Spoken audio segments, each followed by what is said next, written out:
예배에 나오신 여러분을 주님의 이름으로 축복하고 환영합니다. 잘 나오셨습니다. 찬양하는 가운데 황인희 집사님부터 이렇게 쏙 들어오시며 반갑습니다. 김수택 성도님과 김전래 집사님과 이수변 성도님이 하루속히 예배에 나오시도록 기도해 주시기 바랍니다. 오늘 살펴볼 히스기야는 남유다의 악한 왕이었던 아하스의 아들로 태어났습니다. 히스기야라는 이름의 뜻은 여호와는 강하시다. 히스기야라는 이름같이 우리 모두가 여호와 하나님이 나의 진정한 왕이심을, 진정한 힘이심을 고백하며 믿음으로 살기를 원합니다. 히스기야는 주전 715년 유다의 13대 왕으로 예루살렘에서 25살에 등극을 합니다. 그리하여 29년간 예루살렘에서 통치를 하죠. 히스기야는 그의 조상 다윗의 모든 행위와 같이 여호와께서 보시기에 정직하게 행하였다라고 성경은 말씀하고 있습니다. 정직하게 행하였다라는 것은 외식하지 않았다는 것이고 숨기거나 꾸미거나 속이지 않았다는 것을 말씀합니다. 항상 하나님 앞에서 행동하였다는 것을 말하는 것이죠. 히스기야 왕은 왕이 되자 먼저 대대적인 종교개혁을 단행하였습니다. 우상을 숭배하던 여러 산당들을 없애고 주상을 깨뜨리며 아세라 목상을 찍어 불태웠습니다. 백성들이 그때 놋뱀을 섬김으로 놋뱀마저 부숴버립니다. 놋뱀 기억나시죠? 출애굽한 이스라엘 백성들이 광야에서 하나님을 원망함으로 하나님이 불뱀을 보냈습니다. 불뱀에 물려 무수하게 백성들이 죽어나가죠. 그러자 이스라엘 백성들을 살려달라고 모세가 간절히 중보기도 하였고 하나님은 놋뱀을 만들어 장대에 매달아라. 그 놋뱀을 쳐다보기만 하면 산다라고 말씀하셨습니다. 그때 불뱀에 물린 이스라엘 백성들이 놋뱀을 보고 살게 되었습니다. 그런데 이 놋뱀이 세월이 흐르자 하나님은 온데간데 없고 놋뱀만 남았던 것이죠. 놋뱀에게 분향을 하고 절을 하며 소원을 비는 종교행위가 이루어지고 있었던 것입니다. 이방의 우상들이 다산과 풍요의 상징으로 백성들 내부에 깊숙이 들어와 있었고 모세의 놋뱀과 같이 귀한 신앙의 유산도 우상 숭배의 대상이 되었습니다. 그래서 이것을 때려 부수고 느후스단이라 명명하였습니다. 한갓 놋조각에 불과하다는 것이죠. 히스기야는 이렇게 유다의 부신앙들을 제거하였습니다. 그리고 6월절 제사를 부활시켜서 남북 이스라엘 백성들이 6월절 제사를 지킬 수 있도록 하였는데 6월절을 지키고 난 이후에 7일 동안 무교절로 지키게 되는데 무교절을 7일 동안 지켜보니까 너무너무 좋은 겁니다. 그래서 또 7일을 지키기로 결의하고 7일을 연장하여 총 14일에 걸쳐 함께 기쁨을 누렸습니다. 이 6월절의 축제는 솔로몬 이래로 가장 큰 기쁨이었다라고 성경은 말씀하고 있습니다. 이 개혁의 시기에 이 북왕국을 집어삼킨 아수르가 유다를 위협합니다. 당시 아수르는 사르곤 2세에 이어 사네립이 왕위를 계승하였는데 왕권이 이 교체되는 틈을 이용하여 히스기야는 아수르의 지배에서 벗어나고자 반기를 들었습니다. 그러자 히스기야 왕 제14년에 아수르 왕 사네립이 올라와서 유다의 견고한 성읍들을 쳐서 점령하게 됩니다. 1차 침공이죠. 이에 히스기야는 굴복하여 아수르가 요구하는 조공들을 바쳤습니다. 그 조공이 뭐냐면 은 300달란트와 금 30달란트입니다. 이것들을 조달하기 위해 성전과 왕궁 곳곳에 있는 은을 다 주게 되고 또 성전 문의 금과 모든 기둥에 입힌 금을 벗겨 모두 아수르 왕에게 주었습니다. 이렇게까지 벗겨서 준 것은 사내립에게 더 이상 내가 줄 것이 없다는 것을 나타내 보이기 위한 하나의 이장술책이었던 것이죠. 실제로 히스기야는 선조 때로부터 물려내려오는 많은 금이 있었고 이웃 주변 나라들로부터 수시로 조공을 받아 사신들로부터 이 조공 성격의 선물을 받아 두었습니다. 이것들을 감추어둔 것이죠. 아수르에게 여러 물건을 바치고도 시간이 흐르자 남유다는 2차 침공을 받게 되지요. 그들은 하나님을 조롱하고 사자를 보내 항복문서에 서명할 것을 종용하였습니다. 이때의 상황을 성경은 묘사하기를 아이가 임신하였으나 해산할 힘이 없도다 라고 기록하고 있습니다. 전능하신 하나님 앞에 기도로 나아가는 것 외에는 달리 아무것도 할 수 없었던 상황이 바로 그 시기의 상황이었던 것이죠. 히스기야는 신하들과 함께 곧바로 여호와의 성전에 올라갔고 그 문서를 하나님 앞에 펴놓고 간절히 기도하게 됩니다. 현명하게도 그는 어떤 나라나 어떤 인간의 힘을 의지하지 않았습니다. 오직 천지를 지으시고 인생들의 생사화복을 주관하시는 만군의 하나님 앞에 무릎을 꿇고 기도할 줄 알았던 겸손한 왕이었습니다. 이 기도문에 보면 우리 하나님 여호와여 원하건대 이제 우리를 그의 손에서 구원하옵소서. 그리하시면 천하 만국이 주 여호와가 홀로 하나님이신 줄 알리이다. 이렇게 기도하였습니다. 그가 이렇게 기도하자 하나님이 직접 개입하시죠. 히스기야는 하나님의 말씀을 이사야 선지자를 통해 받게 되는데 아수르의 침공을 여건히 이겨냈습니다. 하룻밤에 여호와의 사자가 아수르의 진영을 치자 군사 18만 5천 명이 다 송장이 되었습니다. 하룻밤 사이에 송장으로 만들어버렸다는 것이죠. 하나님의 전적인 은혜가 아니고는 도저히 불가능한 일이었습니다. 히스기야는 신복들과 더불어 기도로 정면 돌파하는 것이죠.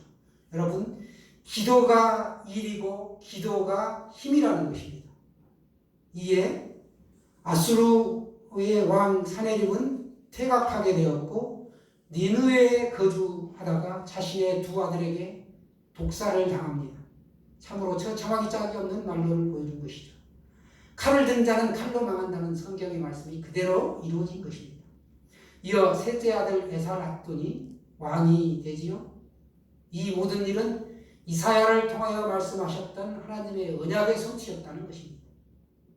신실하신 하나님은 말씀을 반드시 이루시는 분입니다.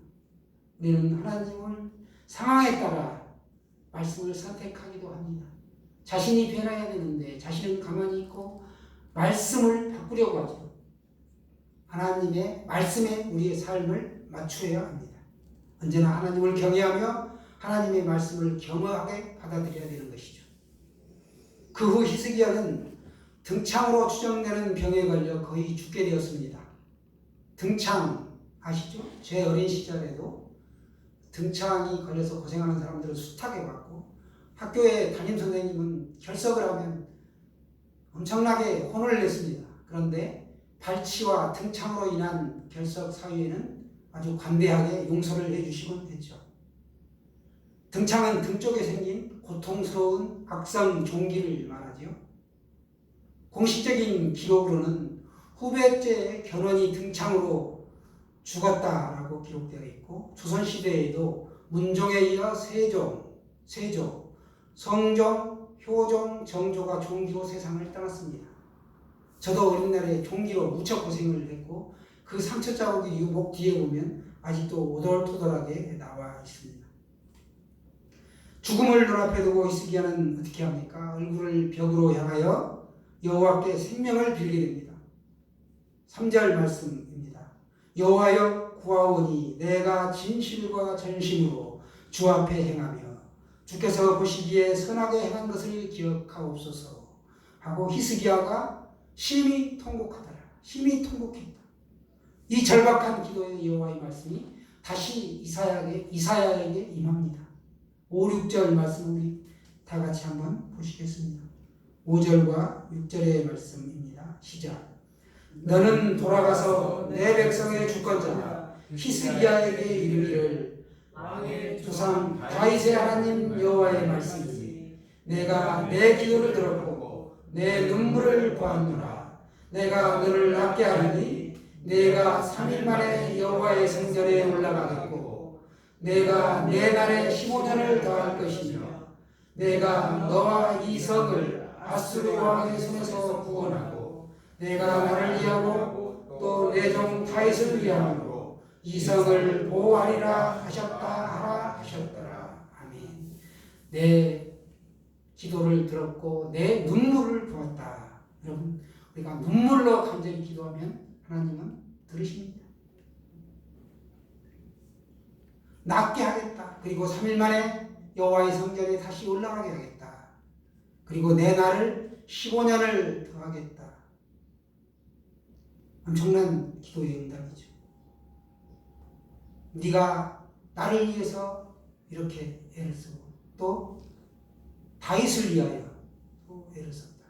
언약의 그 관계에 있는 믿음의 조상이죠. 너는 내 백성이 되고 나는 너의 하나님이 된다. 이게 이제 이스라엘 하나님의 언약의 약속이죠. 다윗이 나오고 아브라함이 나오고 이삭이 나오면 언제나 그 말씀이 붙어있는 겁니다. 그 언약에 의하여 너에게 복을 주겠노라. 이 말씀이죠. 내 기도를 들었고 내 눈물을 보았다. 그리고 이 성을 보호하겠다. 이 성을 보호하겠다는 것은 너에게 튼튼한 울타리처럼 안전을 보장하겠다. 그런 말씀이죠. 히스기야가 죽을 병에서 기적적으로 치유받은 것입니다. 이사야의 지시대로 무화과 반죽을 그 상처에 놓으니 나았습니다. 하나님은 그의 간절한 기도에 응답하시어 15년을 더 살도록 해주었고 그에게 징표를 보여주셨습니다.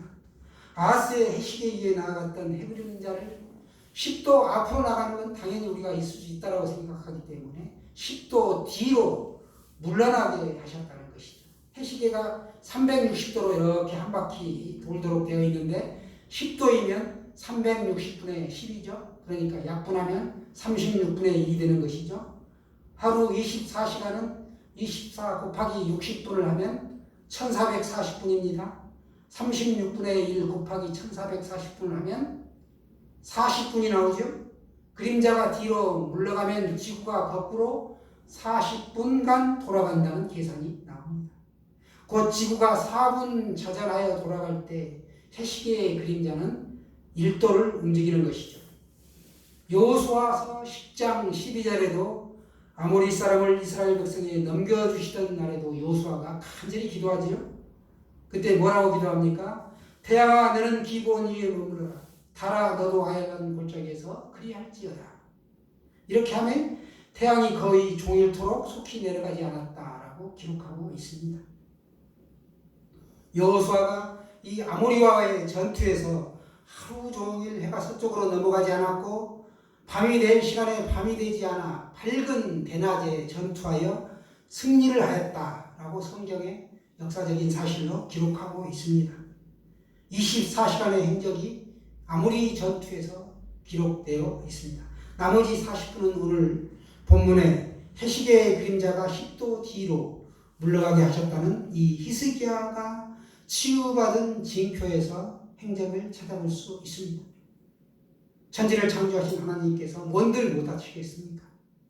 히스기야가 회복되자 바벨론 왕 모로닥 발라다는 히스기야를 축하하기 위해 사절단을 보냅니다. 사절단이 오게 되면 빈손으로 오지를 않죠. 사절단은 왕의 편지와 함께 선물을 가져왔습니다. 그러나 그 이면에는 히스기야를 설득하여 아수르에 대항할 비밀 동맹을 맺으려는 의도가 있었습니다. 아수르는 북이스라엘을 멸망시킨 강대국이었고 주변에 패권 국가였습니다. 바벨론은 신흥 국가였고 그 당시에 아수르를 섬기고 있었던 것이죠. 바벨론은 유다와 동맹을 맺고 나서 아수르를 칠 계획을 세운 가운데 정탐을 온 것입니다. 그러나 병을 이겨낸 히스기야는 그 사신들의 아첨하는 말을 듣고 기고만장하여 교만하게 되고 내가 이렇게 이루었노라고 자신의 그 왕국의 모든 보물과 무기고와 창고와 자기의 개인의 소유물까지 낱낱이 그들에게 보여주게 됩니다.